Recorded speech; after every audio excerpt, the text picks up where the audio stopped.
The 7 things you should be talking about today. Number 7. Montgomery Mayor Stephen Reed denounced and ordered the removal of a controversial billboard that featured a powerful Bloody Sunday image with Make America Great Again superimposed on it. Yeah. So, make sure you continue to give the Montgomery Museum of Fine Arts taxpayer dollars. This is how you put yourself in the firing line of legislators who have had enough of this crap. He argued that such historical moments should unite us rather than divide communities. He's right. The idea is we learn from those moments. We don't use them as political pawns in our modern petty politics, and that's exactly what they're trying to do here. Shame on them. The backlash brought the museum and the city's cultural affairs department to a point where they pledged to review processes to prevent similar incidents in the future. Please, they did this on purpose. It wasn't an accident. Number 6. The Trump administration's recent email offering federal workers a deferred resignation is causing problems inside the federal government. So one person's even suing them, saying he shouldn't be allowed to email them. It's a violation of his privacy, which is, oh my God, please take the bio, you moron. But this is causing some issues because many people are misinterpreting it and saying that it's a coercive ultimatum. They're grappling with deep mistrust and confusion, suspecting that this could be the last chance to leave with some financial security before potentially more drastic measures are implemented to reduce government size. Doesn't sound like you're misunderstanding it at all. It sounds like that's exactly what they're saying, is we're going to try to cut some of this government. You can go on your own, or you can get a little bit of a shove. So there's a little bit of a panic. I don't think there's an actual panic. I don't think many people are going to take them up on this. And we'll see what happens. Should be fun to watch. You have to February 6th. Number 5. Alabama professors, students, and the ACLU, the American Civil Liberties Union, are suing to block Senate Bill 129, a law that bans DEI programs and restricts teaching divisive concepts in the state, arguing it violates constitutional free speech and due process rights. This I love, by the way. The plaintiffs, including University of Alabama professor Cassandra Simon, who admits to breaking the law. Love it. Good luck. I hope you win your court case. Otherwise, you're going to find yourself in a pretty bad place. Contend that it forces educators to self-censor and deprive students of critical academic discussion. I wonder if she would be in favor of other professors being fired for teaching things she didn't disagree or she disagreed with. I bet she would. This law will be upheld, and this Cassandra Simon professor will either come online or she can go too. Boo-hoo. Number 4. Alabama State Representative Ed Oliver, a Republican out of Dadeville, called for an investigation into the Magic City Acceptance Academy. You know, the place where they help kids who are LGBTQ plus IA ampersand exclamation mark get accepted by separating them from society and putting them in their own little special school where they say, oh, you're gay?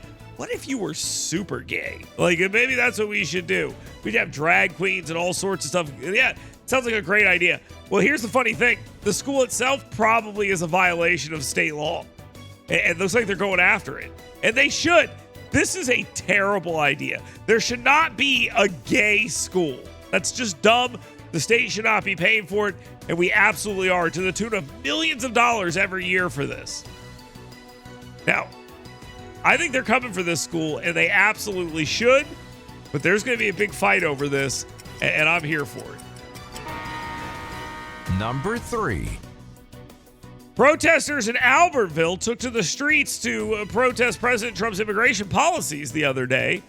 And they also were upset about ICE enforcement, and they were really saying, look at us. There's illegals here. Come here. Look at us. We're illegals. Come and get us. That's what they were essentially saying.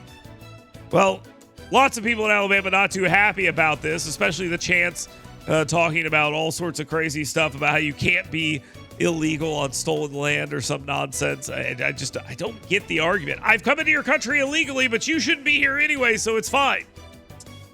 It's dumb. Lieutenant Governor Will Ainsworth voiced his support for Trump's immigration actions, emphasizing the need to uphold border security nationwide. U.S. Representative Robert Aderholt of Haleyville he spoke out as well and condemned the anti-ICE protest in Albertville and said basically, hey, look, this is their role. This is what they're supposed to be doing. He supports the crackdown as well. Let's go. Let's get over there and take care of this mess there. Number 2. A fatal mid-air collision between an Army Black Hawk helicopter and an American Airlines regional jet over Washington, D.C. left all 67 passengers dead, with an FAA report revealing abnormal air traffic control staffing at the time. The controller managing the helicopters was also overseeing runway traffic. So the two things that caused this were being overseen by two people when it should have been just one. Were being seen by one person when it should have been two. There's also some reporting now this morning that shows that the person who was in charge of one of these things left early.